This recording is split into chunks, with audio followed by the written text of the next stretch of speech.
Assalamualaikum sahabat UG. 5 keutamaan kefakiran.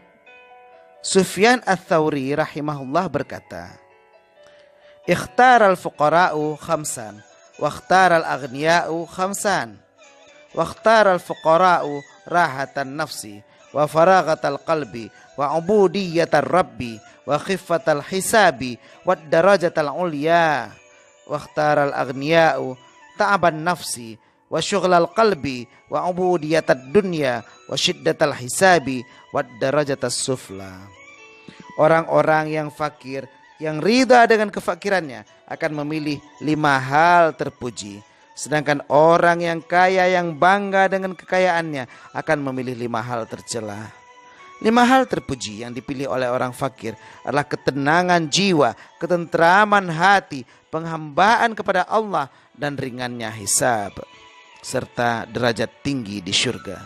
Sedangkan 5 hal tercela yang dipilih orang kaya adalah: yang pertama, beban jiwa, sibuknya hati, pengabdian kepada dunia, beratnya hisab, dan derajat yang rendah.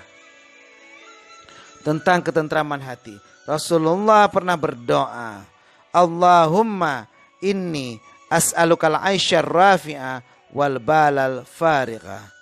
Ya Allah, sesungguhnya aku memohon kepadamu kehidupan yang mulia dan hati yang tenang.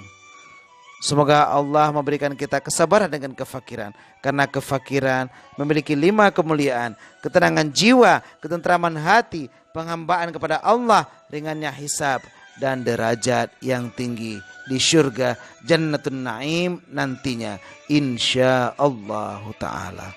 Wallahul muwaffiq ila aqwamit thariq. Wassalamualaikum warahmatullahi wabarakatuh.